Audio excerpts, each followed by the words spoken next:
I want to ask what your opinion is on, do you think more law firms should be looking to move away from hourly billing and exploring alternative pricing models? And what do you think are both the best benefits for you and for your clients at the same time when they use something like your model, the subscription model? Mm-hmm. Excellent questions. And questions I've been answering since I started talking about it in 2020 publicly. And it's changed a lot. Like even just within like these last few months with generative AI, which of course I was cheekily referencing before, but now especially like the way that that I see that going, that other innovators in the space see that going with legal services, what a lawyer looks like is going to be very different in the near future. Like and near future could be like 5 years from now. It could be 1 year from now or 2 years from now. I mean, it's hard to predict exactly, but when you're able to use generative AI and tasks that used to take 10 hours now take 10 minutes, billing by the hour just doesn't make any sense anymore. It's not the most profitable way that you can make money moving forward. The only way to do it is to 10x your billable hour rate, which clients are not going to like to see, even if they get the same result. Mm-hmm. So you got to think about what's another way that I could charge my clients so that they'll still be happy to hire me to get them to the result.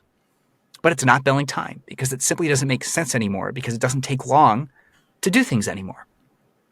So that is where value-based billing comes in, which also came up in my research.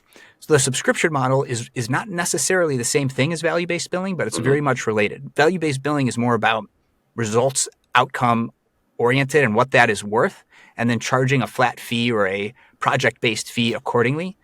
What the subscription model does is it makes up for the difference in underscoping or overscoping that value because you still don't know how long it's going to take and you don't know how much time you're going to have to put in. And while you're not billing your time, since it's hard to predict some things like that, especially with litigation, what the subscription model does is it allows for you to continuously make income from your client, even if it's gone way outside the scope of what was initially anticipated as part of that engagement. So like that, the subscription plus flat fee model is what works really well, is what can work really well for litigation based practices where you're now abandoning the billable hour.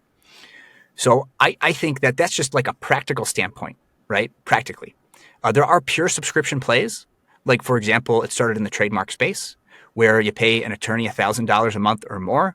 And as a result of that, you get so many trademark searches, trademark registrations, and unlimited cease and desist letters, those types of things per month. Now, that only makes sense for certain sized businesses, right? To actually be clients for that. But those certain sized businesses would much rather pay $1,000 a month than an unknown amount for hiring a lawyer to do stuff. So that's a pure subscription play. Those are definitely doable as well, more in the transactional space than in the litigation space. Though I'm open-minded. Like, I'm just one guy. This is why I have the podcast. I have ideas, but I love to bring in other people to have those conversations about it. I designed my practice specifically to serve the latent legal market and also to comply with legal ethics. Like, a lot of it is like, what is reasonable? Like, is the fee reasonable is what it really comes down to. So I get asked a lot, what do you get for $20 a month? Which, of course, I advertise as $19.99 a month. You know, but it's easier to just say $20 a month.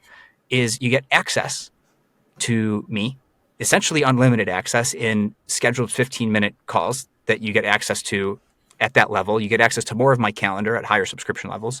But I carve out 2 to 3 hours a day during the workday for that level to exclusively schedule time with me. They get access to below market flat fee rates, and they get access to a growing knowledge base of just other legal advice I've given clients with personal identifying information removed. So each one of those things individually is probably worth $20 a month. Even just getting access to below market flat fee rates is probably worth $20 a month. So like, you're not getting legal services for $20 a month. You are kind of, because if you have a legal question that you need legal advice for that I could answer in a 15-minute phone call or Zoom meeting, then yeah, you are getting legal services in a way, just not what we traditionally think of as legal services. So then all my other pricing around that I think is reasonable and accessible for the latent legal market, which is legal people who can't afford traditionally priced legal services, but also don't qualify for legal aid. But I'm only doing that transactional, not doing it litigation. There's a lot of space for people to do it litigation. I'm only one solo attorney. So that's how I've decided to do it to comply with legal ethics. And what has that allowed me to do to continue to actually answer your question? That's just context to answer your question, which is it gives me peace of mind that I have recurring revenue, monthly recurring and annual recurring revenue, without having to be concerned about invoicing my clients. I have no receivables that are unpaid because people pay me in advance or they pay me at the moment of delivery because I use a client portal. So when I draft a contract or analyze a contract for somebody, I put it for review in the client portal. And when they sign in to look at it, they are prompted to pay that $50 per page that ended up being. So they pay for it and boom, they get access. So I'm not taking fees in advance, although I do have an IOLTA account just in case.